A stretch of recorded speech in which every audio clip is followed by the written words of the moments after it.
আসসালামু আলাইকুম। আমি পুষ্টিবিদ উম্মে কুলসুম নীলু আপনাদের সাথে কথা বলবো ইনসুলিন রেজিস্ট্যান্সের প্রতিকার এবং চিকিৎসা নিয়ে। তো এর জন্য প্রথমেই আমাদের কি হেলদি খাবার খেতে হবে। আর আমাদের যে সিম্পল কার্বোহাইড্রেট, চিনি এগুলো কি করতে হবে? ব্যবহার বা খাওয়া কমাতে হবে।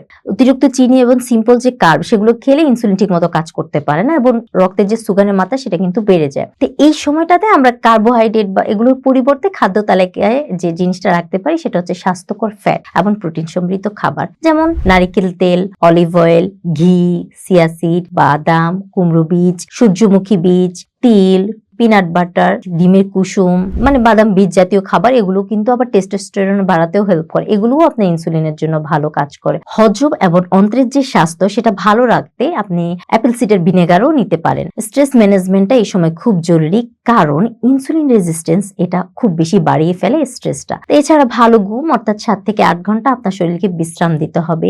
আপনার যে হরমোনাল একটা ব্যালেন্স সেটাকে ঠিক করতে হবে। আর মাঝে মাঝে আপনি ফাস্টিং করতে পারেন, যেমন 17 থেকে 18 ঘন্টা একটা ফাস্টিং, সেটা ইনসুলিন সংবেদনশীলতা বাড়ায়। আর প্রয়োজনে বিশেষজ্ঞের পরামর্শে আপনি কিছু সাপ্লিমেন্ট নিতে পারেন, ইনোসিটল, যেগুলো আপনার হরমোনাল ব্যালেন্স ঠিক করে, ক্রোমিয়াম পিকুলিনেট যেটা রক্তের শর্করা নিয়ন্ত্রণ করে, ভিটামিন D3 হাড়, ইমিউন সিস্টেম, হরমোনাল ব্যালেন্স সব ক্ষেত্রে কিন্তু একটা ব্যালেন্স ঠিক করে। আর একটা হচ্ছে আলফা লিপোইক অ্যাসিড, যেটা আপনার শক্তিশালী অ্যান্টিঅক্সিডেন্ট, জিঙ্ক, হরমোন উৎপাদন এবং কার্যকারিতা ঠিক করে। মেলাটোনিন, এটা হচ্ছে আপনার ঘুম এবং হরমোন নিয়ন্ত্রণ করে।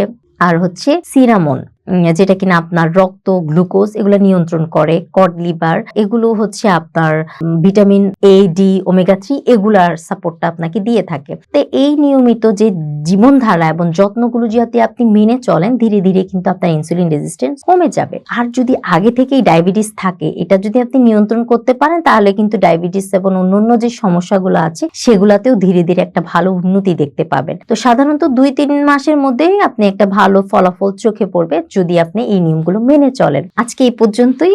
সুস্থ থাকবেন, ভালো থাকবেন। প্রাকৃতিক উপায়ে দ্রুত সুস্থ হতে এবং শরীরের রোগ প্রতিরোধ ক্ষমতা বাড়াতে চাইলে বিশেষজ্ঞের তত্ত্বাবধানের জন্য আমাদের সঙ্গে যোগাযোগ করতে পারেন। ধন্যবাদ সবাইকে। আসসালামু আলাইকুম।